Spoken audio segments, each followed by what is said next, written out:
আসসালামু আলাইকুম। বাহারি রান্নাবান্নায় সবাইকে স্বাগতম। আজকে আপনাদের সাথে শেয়ার করব নারকেল দিয়ে মজাদার জর্দা সেমাই রেসিপি, যা আমি ঈদের দিন বানিয়েছিলাম। রেসিপিটা আপনাদের সাথে শেয়ার করতে বেশি দেরি হয়ে গেল। কেউ কেউ এই সেমাইকে শুকনা সেমাইও বলে।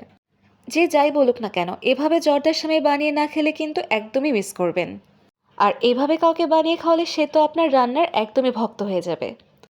তো চলুন এত কথা না বলে আমি রান্নার প্রণালীতে চলে যাই। আমি প্রথমেই রান্নার জন্য নিয়ে নিয়েছি 500 গ্রাম লম্বা সেমাই আর ব্যবহার করেছি 250 গ্রাম ঘি। এখানে ঘিয়ের পরিমাণটা একটু বেশিই লাগবে।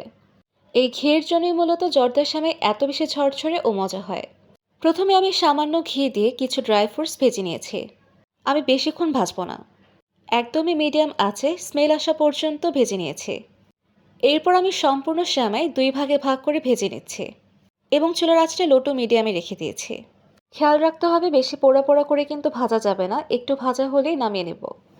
এবার আমি নিয়েছি 500 গ্রাম সেমাইয়ের জন্য 500 গ্রাম পানি। পানি কিন্তু একবারই দিতে হবে, বারবার দেওয়া যাবে না।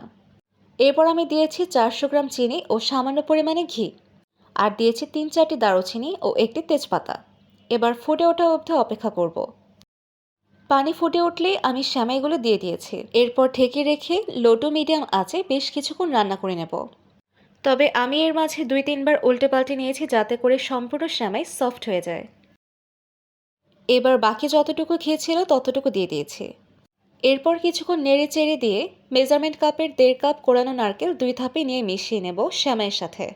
আমি বেশ কিছুক্ষণ হালকা নেড়ে চেড়ে নিচ্ছি।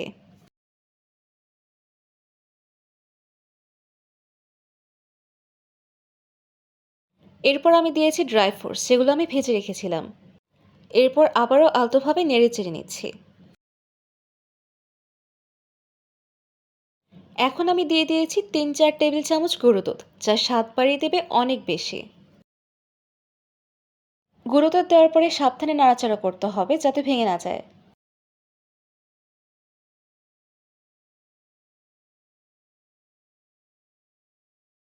তো ব্যাস কিছুক্ষণ নাড়াচাড়া করার পরে তৈরি হয়ে গেল এই মজাদার ঝরঝরে নারকেল দিয়ে জর্দা সেমাই, যা একবার কাউকে রান্না করে খাওয়ালে বারবার রান্না করে খাওয়াতে হবে। আমার এই রেসিপি ফলো করলে সেমাই ভাঙবেও না আর নরমও হবে না।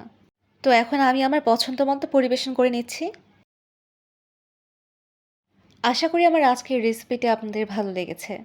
সবসময় এমন দারুণ দারুণ রেসিপি পেতে আমার ইউটিউব চ্যানেল এবং আমার ফেসবুক পেজ ফলো করে সাথেই থাকুন।